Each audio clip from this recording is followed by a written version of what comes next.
Okay, here we are at the very front end of the International Space Station. This is the forward end of Node 2, and this is right behind this hatch is the PMA, the pressurized mating adapter, to which the space shuttle docks whenever the next space shuttle comes. You can see we have our flags up here at the most forward part. It's a 15 nation partnership, this International Space Station. So we'll start with the Node 2. We will stop at the Kibo module here, the Japanese pressurized module, and the Japanese logistics platform.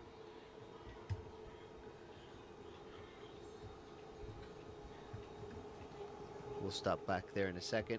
We'll take a look in the Columbus module, pride of the European Space Agency, and our pride too. And then you can look down the stack, and you can see several other modules, and even into a little bit into the functional cargo block, the FGB, and then the service module. So it's a really big space station that we got. Welcome to Kibo. Please enjoy and relax in this brand new, the most spacious and quietest room in the ISS.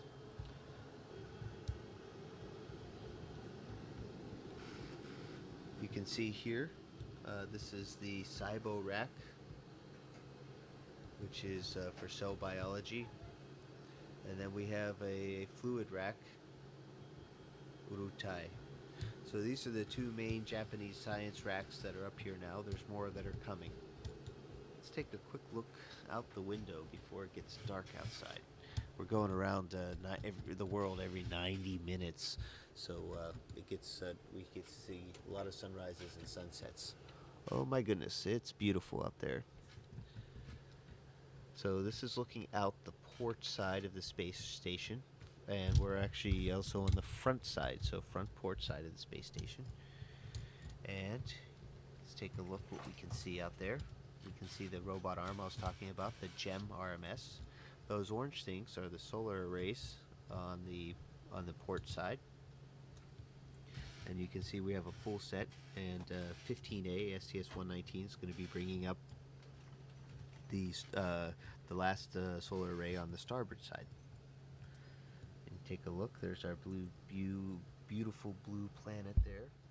And looking at this and where we are, I'd say we're over the South Indian Ocean. You can actually see some icebergs down there. So we're actually probably between Africa and Antarctica. You can actually see the different shades of the blue water. Okay, so now fly with me. We're going to go to the Columbus module.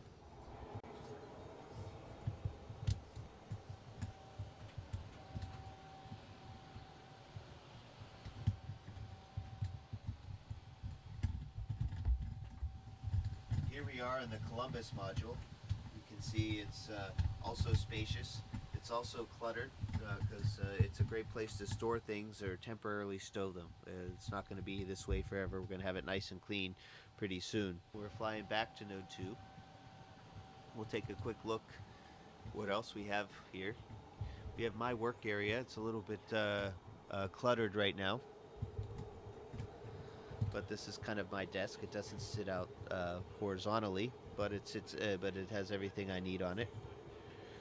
This are my crew quarters right here. You can tell has my name on it. And in fact, I can give you a tour real quick of crew quarters. This is what it looks like inside. There's a fair amount of room.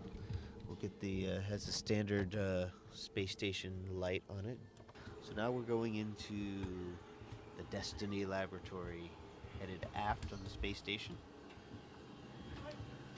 And there's my crewmate, Sandy Magnus. She's getting her exercise in for today. This rack is the oxygen generation system, and we have a few too many things on this rack, and we're in the middle of cleaning it off, not to interfere, but you can see oxygen, we're making oxygen, and when we make oxygen, we're breaking down water into hydrogen and oxygen, and the oxygen comes right out here.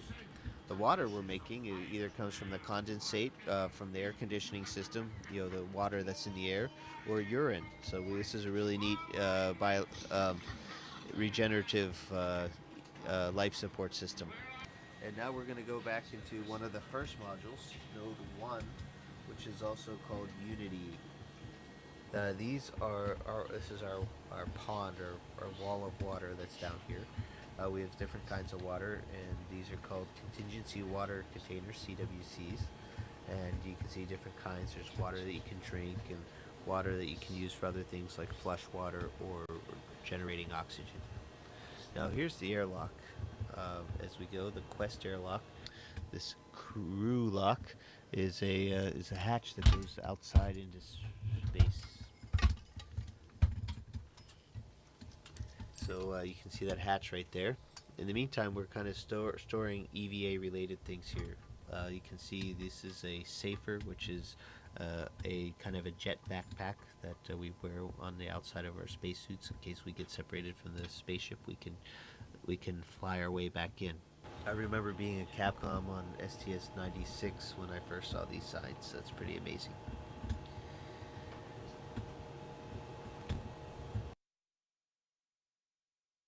And we're floating into the Russian side of things.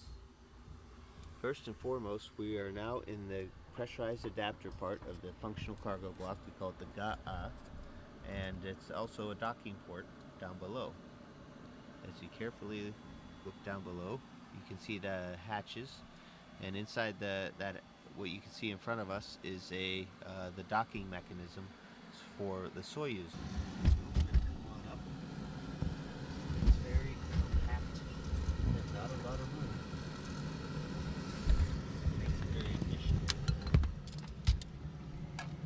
Now Yuri's been busy unloading the Progress. We just finished an EVA, so things here in the functional cargo block are very functional right now and very cargo-y. So you can see things are just really, really full here in the FGB. As we leave the FGB here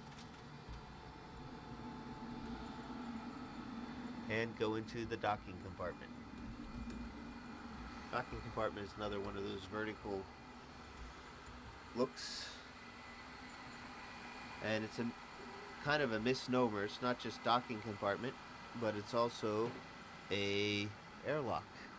So Yuri and I went out in these two spacesuits a few weeks ago and went into open space and had a spacewalk.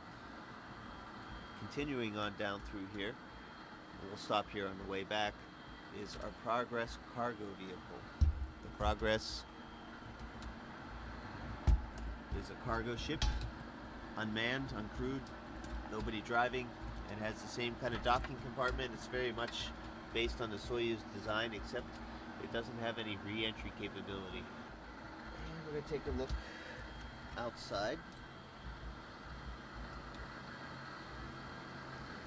And this is the hatch that I opened up and went outside for a spacewalk, and we're looking aft on the space station.